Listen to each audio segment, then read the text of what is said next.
তার বাচ্চা আবার কেউ শুরু করছো? আর কি ঘুমাচ্ছিলেন? না, আমি নাচতেছিলাম। কি হয়েছে? কি এত রাতে এতজন ফোন দিচ্ছে কেন? স্যার স্যার সর্বনাশ হয়ে গেছে স্যার। স্যার ব্যাংক ডাকাতি হয়েছে। কি বলছো? কার ব্যাংক? স্যার আপনার ব্যাংক ডাকাতি হয়েছে। আর ব্যাংক মানে?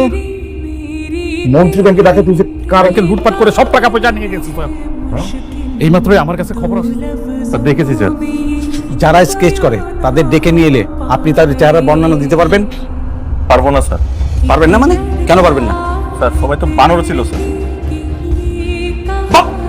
বানর? বানর ছিল কথাটার মানে কি?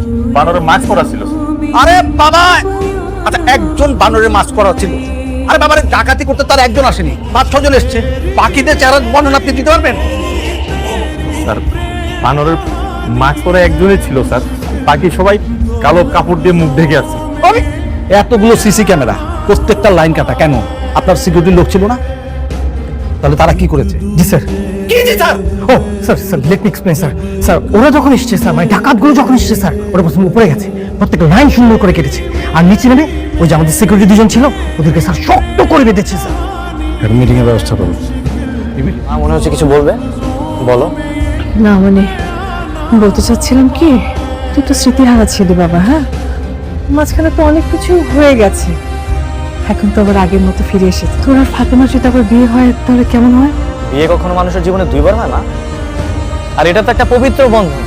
তুমি এই বন্ধন নিয়ে কি ফালতু কথা বলছো? জীবনে বিয়ে একটাই, আর এই জীবনের পাতায় বিয়ের স্মৃতিও একটাই। এটা আছে, এটাই থাকবে। আমার বিয়ের দরকার নেই। তুমি এগুলো কি বলছো? তুমি কি পাগল হয়ে গেছো? তোমার মাথা ঠিক আছে? তোমার কাছে বিয়ে মানে কি ছেলে খেলা নাকি মা? নেক্সট টাইম এই কথা আর মুখে আনবে না। আমার ছোট্ট একটা বাচ্চা আছে, সুন্দর একটা সংসার আছে, আমি ধর্ম মেনে সই শুদ্ধ বিয়ে করেছি, আর এটাই আমার জীবনের প্রথম ও শেষ বিয়ে। একটা মেয়ের জীবনে একবারই বিয়ে হয়, দুইবার না। দেখা করতে গেলাম, আপনি আমাদের সাথে দেখা করলেন না। কত কাহিনী করলাম আপনার সাথে দেখা করার। আমি ব্যাংক ডাকাতি করেছি উইদাউট এনি প্রুফ। আপনি তো এইভাবে কাউকে ব্লেম দিতে পারেন না। এই ছেলে, পরে আমার প্রমাণ দিতে হবে। তো কোনো ধারণা আছে আমি কে? আমি বর্তমান সময়ের একজন ডাক সাইটের মন্ত্রী।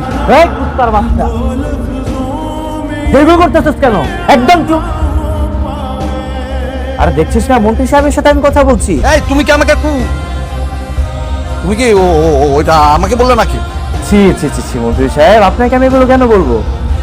আমি তো কুত্তারে বলতেছিলাম। আপনি কি কুত্তা? আমার টাকা ফেরত দিয়ে যাবা। 24 ঘন্টার মধ্যে যদি তুমি আমার টাকা ফেরত দিয়ে না যাও, তাহলে তোমার কি অবস্থা করবো সেটা তুমি ভাবতেও পারবে না। কুত্তার বাচ্চা আবার কেউ শুরু করছো? ছেলে, তুমি কিন্তু এই সমস্ত আমাকে বলছো। আরে না মন্ত্রী সাহেব, আমি তো কুত্তারে বলতেছিলাম। আরে সত্যি বলছি, কুত্তারে বলছি। আসলে স্যার সারাদিন থানায় থাকি তো, কত ধরনের লোকজন আসে যায়, কয়জনের চেহারা মনে রাখবো বলেন? আপনি কি ওনাকে চেনেন? কোনো সমস্যা হচ্ছে? অনবরত কল দিয়েই যাচ্ছেন। কল করে দাও। Okay sir. আসলে হয়েছে কি, ওর বাবা আমার কাছে এসেছিল, তাই ভাবলাম যে আপনার কাছে যাই, যদি কোনো খোঁজ খবর থাকে। না স্যার, আসলে চিনি না, তবে যদি কোনো খোঁজ পাই তাহলে আমরা জানাবো। ঠিক আছে, আমি তাহলে আসি।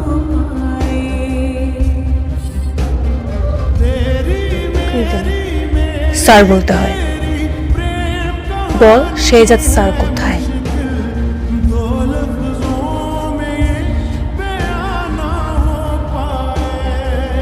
আমার মেয়ে ঘুমাচ্ছে, আমি চাচ্ছি না এখানে কোনো ঝামেলা হোক। ওদের কত বড় সাহস, মন্ত্রী ব্যাংকের টাকা লুট করে। প্রত্যেকটা টাকার আমি হিসাব দেবো, এত টাকা কই রাখছে। এসব কি বলছে? আমি আবারও বলছি, এখান থেকে চলে যান, তাহলে খুব খারাপ হয়।